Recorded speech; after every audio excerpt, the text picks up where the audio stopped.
मुस्कान। एक गांव में एक आदमी रहता था। वो अकेला इंसान था जो गांव में कभी किसी से बात नहीं करता था।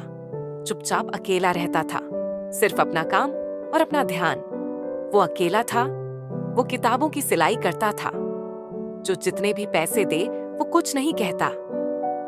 एक दिन एक छोटी सी लड़की उसके दुकान में आई और कहा, दादाजी, क्या आप मेरी किताब सील दोगे? उस आदमी ने सर हिलाकर हाँ कहा और हाथ से किताब मांगने लगा। लड़की ने उसे किताब सीलने को दिया और वहां बैठ गई।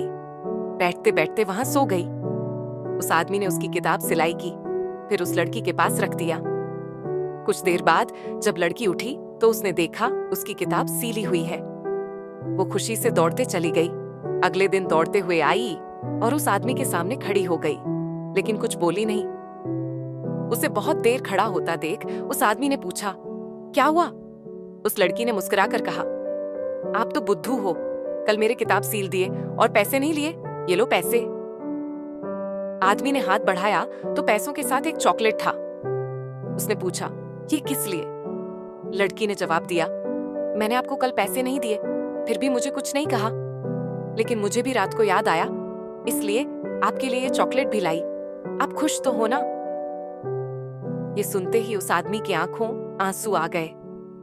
20 साल पहले जब उसने अपने पत्नी और बेटी को शहर भेज रहा था बेटी की पढ़ाई के लिए, उसकी बेटी ने भी उसके हाथ में एक चॉकलेट देकर यही कहा था, पापा, मैं शहर पढ़ने जा रही हूँ, आप खुश तो हो ना? लेकिन एक सड़क हादसे में उसका परिवार उजड़ गया। आज इस छोटी सी लड़की से वही सुनकर बहुत कोशिश कर रहा था हंसने को, लेकिन उसके आंसू नहीं रुक रहे थे। वो बच्ची भी समझ नहीं पा रही थी उस मुस्कान को।